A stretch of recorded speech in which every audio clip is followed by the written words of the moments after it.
Greetings and salutations to our fine podcast audience. I'm Jason. I'm Ned. I'm Ed. I'm Ned. I'm Ned. I'm Geraldo. We've been doing it one way. This is the third time. I can't say my own name. We are not editing that. I like know. that. I'm Ned. I'm Ned. That's what I go by in my other life. I don't know.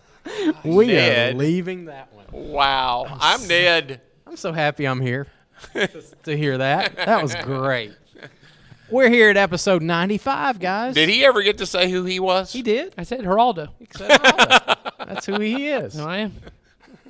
If you get to be Ned, I can be Ned. I can be anybody I want to be. and I can be Antonio. Yeah. We just make it up. All right, good. Whatever. You started it, Ed. I did. You started it. So here we go. We're here at episode... The only Ned I know is Ned Beatty. I was about to say, are you talking about Ned Beatty? Is he Yeah. alive? I think so. Is he? Okay. I don't think know. so. I have a really bad thought about Ned Beatty, but I can't bring it up. Then don't. I don't know what that means. Okay. You personally, I'm very angry about Ned Beatty. Wow, man. Let's look it up real quick. No, please don't. We don't The have bad time. thought? You're going to look up the bad thought I Look it have? up in your mind. We don't have time for this, Nathan. All right, go. Then we'll keep talking. What year Wow. did Network come out? Now, speaking of... Now, see, here. Watch this segue. Watch this segue. Oh, my goodness. What? Ned Beatty died June 13th of 2021. I told you Just I thought he was recently dead. died. I Just told you recently that. died. Okay, you I was did. thinking that. From Louisville, Kentucky. So, how's this He for... died because of Louisville, Kentucky? Well, yeah. Well, probably. So, as a really clever segue, Ned Beatty was a movie star. And... Star in print in quotation marks. He And- was in movies. And Nathan, you was just in dropped Deliverance. last Thursday your first episode of your movie podcast. Oh, we did. And so for did. those who missed out, because again, We're not dealing with the films They of talked Ned about Beatty. Deliverance and Network. And You know, when you've got a 6-year-old in the home, you know what you need to show them. I will tell you this. I do have a crazy story that I won't tell No. about when I was 8 and I went to someone's house and their dad said, y'all need to watch this movie. And it was Deliverance, and I've been scarred for Oh, life my the rest of gosh. my life. Wow. sorry. Why Horrible would they experience. do that? They were Nathan needs chaotic. therapy now. I do. So, That's what we're working out on the Family Movie Night podcast.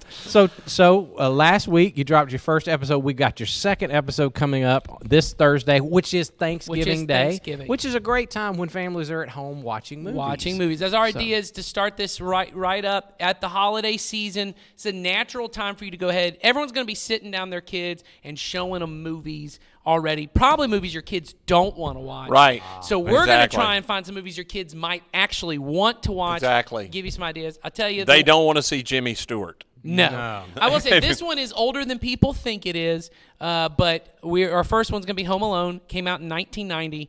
Is 31 years old. Wow. Which feels hard for a lot Doesn't of people that feel to feel. weird? I will say You know how I know that? That was the year you were born. was the year And I was born. I remember that because that's... I don't want to go... we don't Thank have you time. for remembering We don't my have- birth by a Macaulay Culkin film. Whatever it takes. I remember that because Becky was whining about something, and I was watching Home Alone going, man, Joe Pesci is a delight. Joe Pesci. And then you came out and you kind of looked like, babies look like Joe Pesci. Wow. It's amazing, but that's exactly the story I was going to tell. Whatever. Well, there you go. So we're talking about Home Alone. I will say this, even if you think it's older, I'm very much about not going too far back to show your kids because movies don't age well. That's just Some of 'em. generally, most do not. This movie right here, it is by far my children. I have 4 children at home, all under the age of 9. Their favorite movie. I was telling them because in preparation, I go back and watch the movies in preparation to talk about them. And I told them, I said, hey, we're going to sit down. We're going to watch this movie. And I said, now, it is about someone whose home gets broken into, and we kind of have a running joke. One of my daughters is terrified of anything that might be a scary movie, and she goes, "Daddy, I don't want to watch this." I said, "And guess what? They're gonna try and hurt the person in the house." And she goes, "No, Daddy, I don't want to watch this." And I said, "And here's the worst part: it's a little kid that's in the home." And she goes, "Oh no!" And I said, "And he's all home alone." And one of my kids goes, hold on a second. Is this the movie? They call the movie Kevin because that's the name of the movie. Is this Kevin you're talking about? I said, it is. And there was this rapturous applause that went through my house. They were so excited. They, by far, the favorite movie. I bet we've seen it 5 times in the last 2 years. So I think it should have been called Kevin. it's called Kevin. They love it. So My kids are very excited. They don't understand what aftershave is. Neither will your kids, but that's okay. That'll be what you have to explain the most. So that's what you guys have to look forward to this Thursday. Yeah, we're going to be talking about that. Hopefully you will watch it, or one of the other movies we talk about you'll watch as a family on a movie night. Great. That's the ultimate goal of this. So don't miss the next episode dropping in if you're listening to this on drop day. 2 days. 2 days on Thanksgiving. On Thanksgiving Day, after you've stuffed yourself with turkey and other such things, you can listen to our podcast. Exactly. Good job. Okay. Today, we have another special treat. If you were with us last week, you know that last 2 Sundays ago, we put a spotlight on some of the local ministries that we support here at Community Christian in our area to bring God's kingdom and love and grace into our immediate community. This past Sunday, we took a little bit of a wider look at what we're doing with ministries around the world. Right. And again, if you were here with us, you saw a clip of an interview that we did with one of our partners and one of the things that they are doing on the other side of the world. You saw a young lady that I'm very close to, and so I can introduce this. Her name is Bethany. Bethany and I go way back. In fact, we've been friends since we were little kids. And her mom. Are y'all the same age? She's like a year or two younger than me, I think. Okay. So, but we're very close. Are you the same in age as her brother? Yes, I believe Okay. so. All We are very, but we're very close in age. We kind of. Who's the same age as Ned Beatty? I'm not going to venture a guess on that one. Okay. But anyway, not me. Bethany's parents and my parents have been lifelong friends, and her parents back in 1974, I believe, left the United States to go and start a work in the nation of Indonesia, right, and bring God's light and love into that nation, and it has been going strong ever since. The largest Muslim country in the world, I believe. It is the largest Muslim country in the world. A lot of people don't know that. Thousands of islands comprise the nation of Indonesia, but they have been on several of those, but have concentrated their life and work in just a few of those areas. And so, last week Ed was telling you he sits on the board of Coweta Force that we spotlighted last week. I sit on the board of this ministry called Java. And so I'm a part of this work, and I know Bethany pretty well. And she has started in her community, started a school which kind of bridges the gap between the Muslim community and the Christian community in their immediate neighborhood right there. And this is the longest running supported ministry.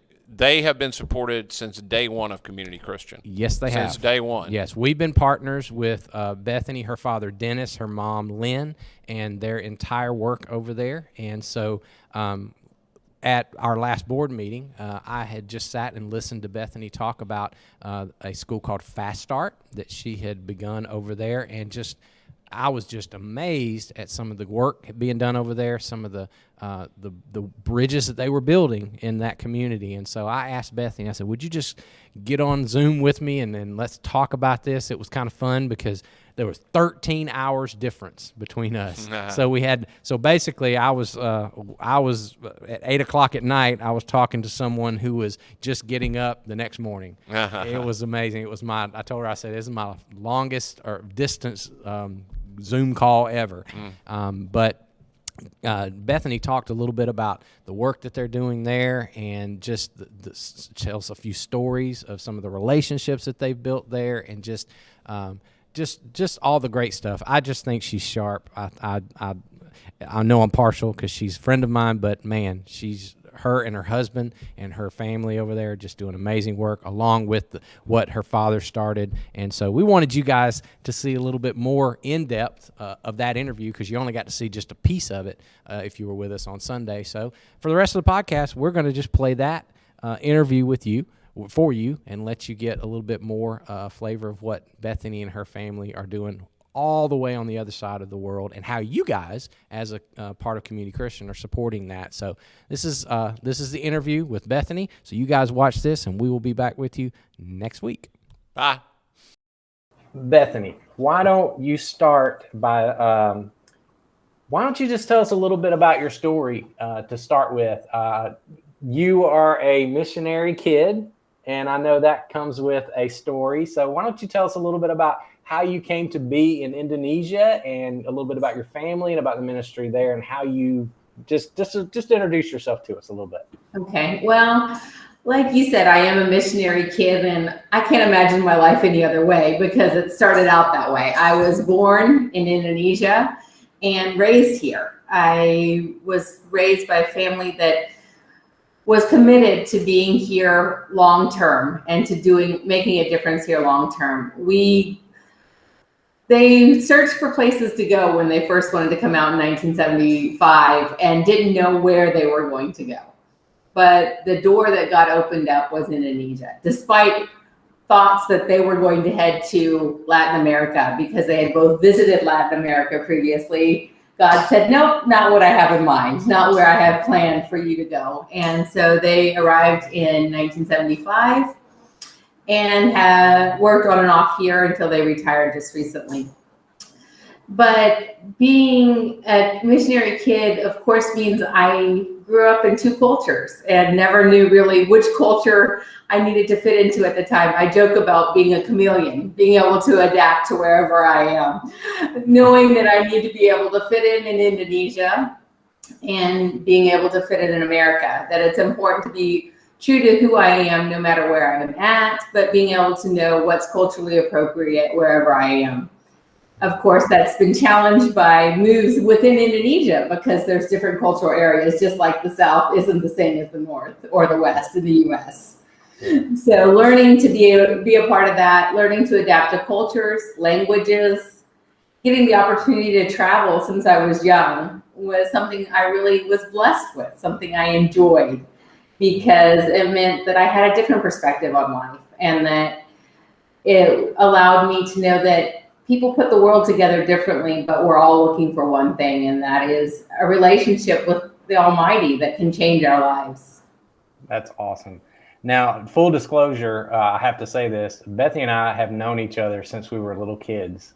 Our families are quite close, and we were both very, very small when your parents started their mission work in Indonesia. So like you said, I've seen the development of the ministry over the years, and it's been amazing to see. But why don't you tell us a little bit about what went into the decision of you deciding to follow in your parents' footsteps, so to speak, and continue on in that country rather than coming back to America? Well, when I graduated from college, I had a degree in education, and I said I wanted to go back home. But I refer to both places as home, so that's a little confusing. Yeah. But I wanted to come back to Indonesia to help because I felt like the education in Indonesia needed an opportunity. I did that for a couple of years in the capital city of Jakarta and working there. But with the pressures of the school that I was working at, I felt like it was not a good fit long term. So I returned to the U.S. and dealt with 4 years working in the public schools, which I also think is a mission field that needs to be addressed. Yeah. And teaching there and being a part of that. But when the tsunami in 2004 happened, I knew that I had the language skills, the knowledge of the culture, and the need to return to Indonesia to make a difference. And although Aceh is nothing like Java, where I grew up, I knew that I could at least make a difference and be able to be an impact there. I searched for 6 months trying to find the correct fit of where I would go. Finally ended up working with Food for the Hungry in Aceh. And with that opportunity, I was able to know that God had called me back here. I'd always said, God, I'll go anywhere, but I want to go with a partner. And God said, no, you need to trust me. I'm your partner and go where you're at. So. And when did you meet your husband, James? He also joined the relief efforts in Aceh. And so I thought that's where y'all met. We were both called to be a part in helping an area that was devastated by the 2004 tsunami. I mean, I arrived 6 months after the tsunami, and what I remember is walking through the area where there were what looked like fish ponds. They weren't fish ponds, they were foundations of houses. Wow. And just the rubble and the destruction that was there. And so we both felt a need to do that. My husband is a civil engineer. James came to help rebuild the infrastructure. And as an educator, I wanted to help rebuild teachers and students, that they would be excited about learning and life again, not just focused on the disaster and the horror that they went through. I mean, we did a retreat in trauma counseling with teachers where we worked with a teacher that talked about walking down the street with her holding her daughter's hand and her daughter being swept away. An 8-year-old, she couldn't hold on to her. I mean, just stories like that, story after story. Another guy we worked with talked about lifting a baby up and putting him on the roof. He says, I don't know whose baby it was, but I tried help. All I could do was put her on the roof to keep her away from what was happening. So we met there he arrived about 9 months after the tsunami. I came after 6 and worked side by side he worked with a Christian NGO as well. So working with the Christian NGO community, we were able to worship together regularly, because being in Aceh is 99% Muslim. Okay. And they implement Sharia law. And so it is a very strict area. And we knew that in order for us to be able to maintain our strength in an area like that, even doing just relief work and building the basic groundwork for relationships, would require constant communion and fellowship with believers as well. Wow. And so we had a group of Christian Samaritan's Purse, Food for the Hungry, World Relief, Tear Fund, all gathered together regularly to build each other up and to be a part of that. Wow. And that's where we met, was at one of those gatherings. So. Okay.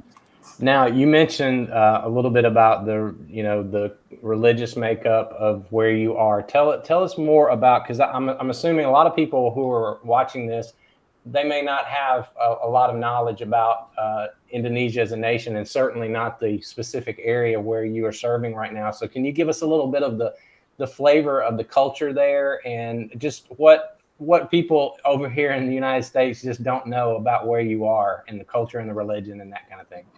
When people ask, where's Indonesia? Sometimes they go, is it anywhere near Bali? Well, actually, Bali is part of Indonesia, yes. Not the other way around, not Indonesia being part of Bali. So it is basically halfway around the world from where you're at the on the tropics.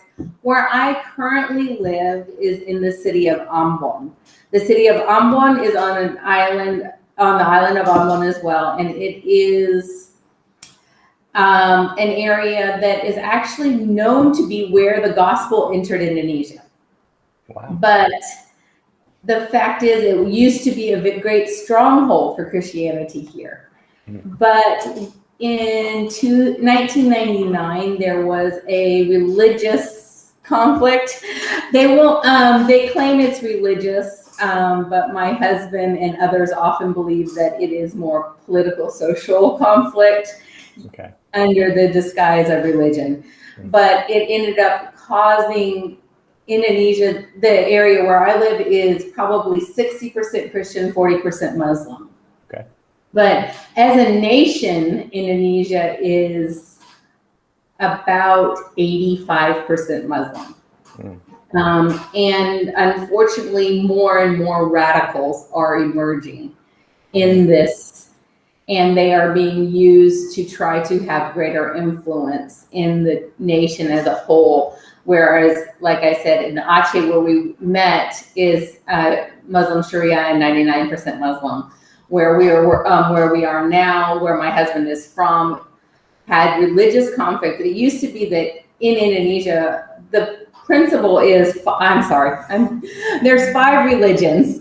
that are recognized in this country, or 6 now that are recognized in this country, and you have to have a religion. You may not be agnostic, you may not be atheist. And if you have, because of that, it causes a divide. But it used to be, they teach tolerance is taught in schools and supposed to be enforced, that you have to respect whatever people's religion is, but you may not influence people to change their religion. Okay. And so it's a country that is truly trying to seek religion, not necessarily God, would be what I would say.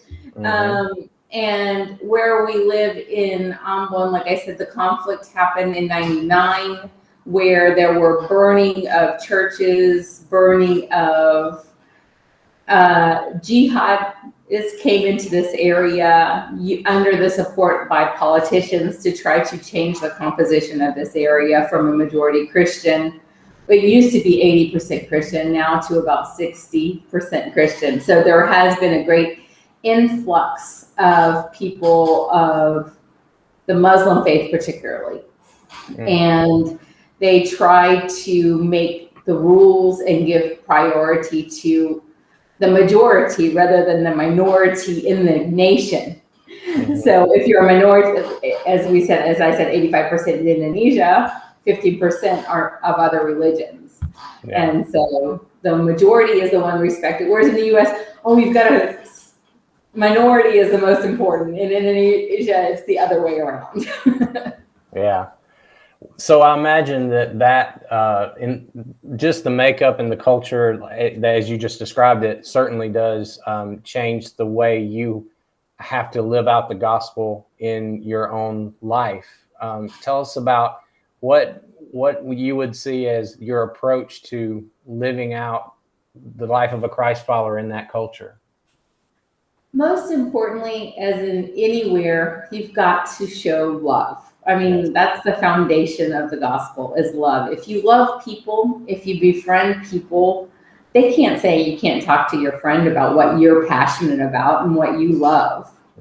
Just like they can't say you can't pray in schools. I mean, they may not allow you to lead a prayer in school, but I know when I taught public school in the States, I sat at my desk and prayed for several students throughout the day. So there are things that we do that we have to, showing love, making sure that our life is different from even those that claim to know Christ but aren't really living it out. That's the thing, is you grow up in the area where we're supposed to be the majority, but they are more steeped in tradition than in a relationship with Christ. It's like, everybody has to go to church on Christmas and Easter, and you have to do these activities. There's this worship service this day, this day, this day, traditions. You can't go to worship without offering, things like that just become more a legalistic relationship than a true relationship with Christ. And so trying to show that it's different.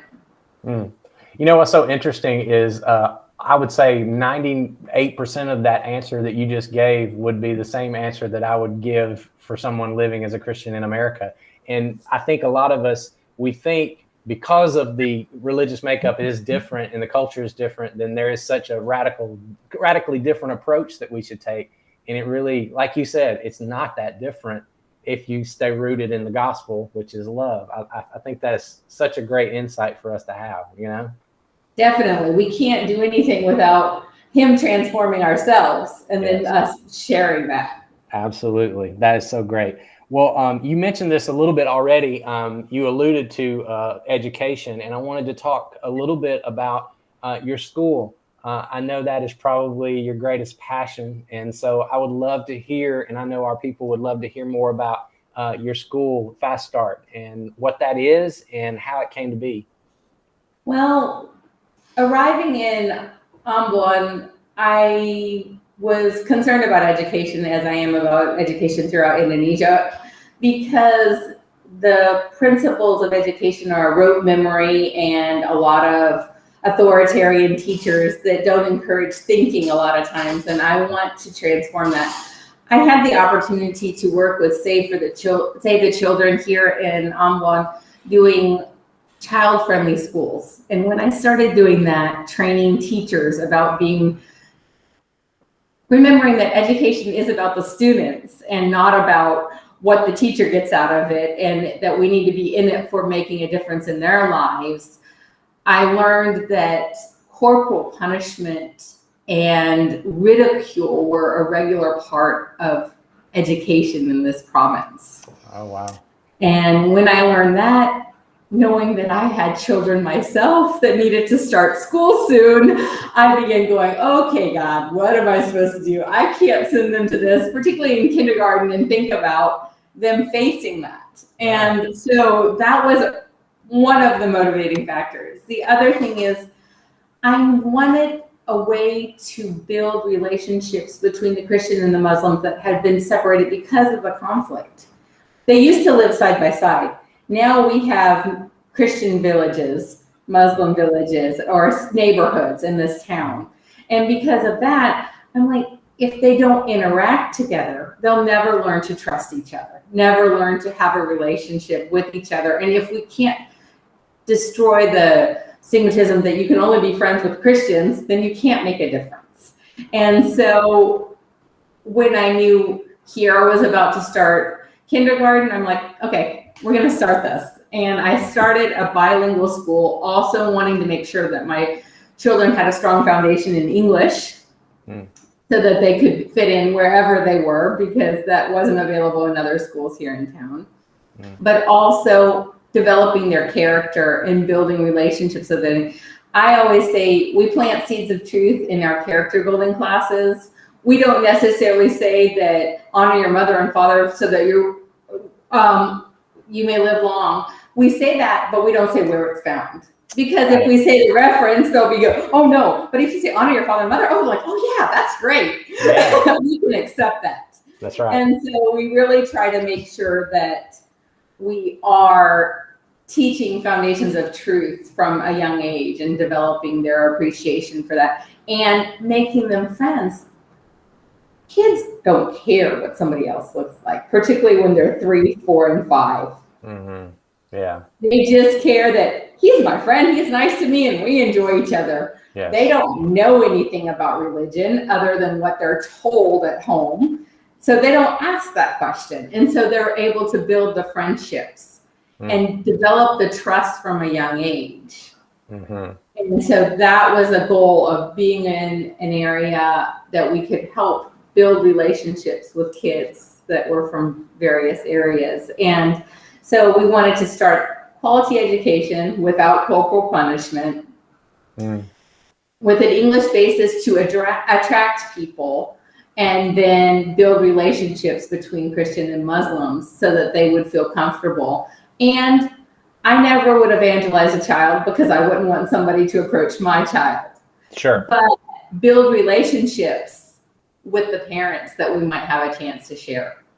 And tell us how that's going, or how you're seeing the Muslim and Christian families come together in your school. We have been blessed with about 12 Muslim families, and that's not very many over the last few years, but because we've had over 200 students at one point. Now we're only at 175. Mm-hmm. But with the parents that have come, have requested, can you start an elementary school so that my kid can continue? They want the education. They want the value of being that. I had one family that her daughter graduated from finished Fast Start and has continued to elementary school. Her son is now here. She's Muslim, but she was always with all the moms, hanging out, spending time. In Indonesia, it's common for the moms to wait on the children outside while the children are in school. So she would sit out there with all the Christian moms and have conversations, and they would go to the mall together. They would spend time together doing things. And she really did have a trust, and still does. But COVID has kind of made that less interactions at this point. And that's the hardest thing right now, is we don't have as many interactions with our parents because it's all online. Yeah, that was going to be my next question. I know just like every school around the world has been affected by this pandemic. I mean, tell us about how it has affected your community and more specifically your students and families there. We've had a decrease in number for one thing. Like I said, we were over 200 and now we're only at 175. Because we are not considered an inexpensive school.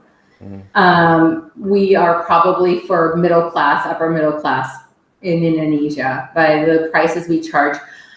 But we are also the value in sending children that are under 5 to school has decreased because of the pandemic. They're like, I don't have time to do the younger kids. I've got to help my older children with school because they are required to be in school. 4 and 5-year-olds, they can wait, particularly the 3 and 4-year-olds. So our decrease in numbers has been particularly in 3 and 4s. We have about the same number in our 5-year-old class because they know they're preparing for elementary school and they want to have a foundation. We're also all online school and have been for over a year and a half. Wow. Which, imagine teaching 3, 4, and 5-year-olds online. My son is 3 and he's in school, but a lot of times he's running away from the video and I have to bring him back to sit down. It's just the nature of the age. Yes. And being able to interact with people, they are able to have an interaction as this. Education in general, I think, has decreased because of the FaceTime that we have. Okay, it's online. It's not the same quality. A teacher can't come over and hold a child's hand to teach them how to write correctly. And mom and dad don't necessarily have the patience to do it. And they're like, you're supposed to know how to do this. They don't understand the process of a child growing, learning. Or they're embarrassed that their son or daughter doesn't have the same skill set as another child. So they want to give the answers to their kids. Oh, here, hold this one up. This is the correct answer. This is what it is. They're whispering answers from across the room. So education online is a challenge. Yeah.